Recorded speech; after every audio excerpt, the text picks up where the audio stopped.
నమస్కారం అందరికీ.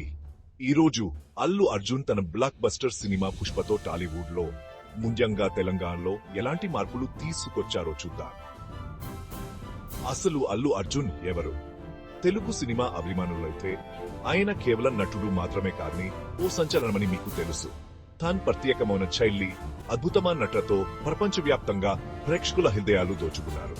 అయితే పుష్ప ది రైట్ సినిమాతో ఆయన కీర్తి మరో స్థాయికి చేరింది. కరోనా మహమ్మారి మధ్య విడుదలైన పుష్ప కేవలం విజయం సాధించలేదు, అదరగొట్టింది. సినిమాలోని కపెననమైన కథనం, ఎర్రచందనం స్మగ్లర్ పాత్రలో అల్లు అర్జున్ అద్భుతమైన ప్రేక్షకులను ఎంతగానో ఆకట్టుకుంది. అది మామూలు సినిమా కాదు, ఓ ప్రకటన. ఇక తెలంగాణలో టాలీవుడ్ పై పుష్ప ప్రభావం గురించి మాట్లాడుకుందాం. పుష్పకు ముందు తెలుగు సినిమా ప్రజాదరణ పొందింది, అది నిజమే. కానీ ఈ సినిమా సరిహద్దులను దాటింది. తెలుగు సినీ నిర్మాతలపై అంతర్జాతీయ దృష్టిని ఆకర్షించింది.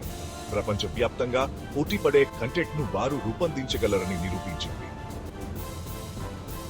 ఈ సినిమా విజయం టాలీవుడ్ లో మరింత డార్క్, సంక్లిష్టమైన కథనాలను అన్వేషించే ట్రెండ్ కు కూడా దారితీసింది. ఇప్పుడు తెలంగాణలోని సినీ నిర్మాతలు అల్లు అర్జున్, పుష్ప రాజ్ లాంటి బోల్డ్ కిమ్స్ పాత్రలతో ప్రయోగాలు చేస్తున్నారు. అంతేకాదు పుష్పస్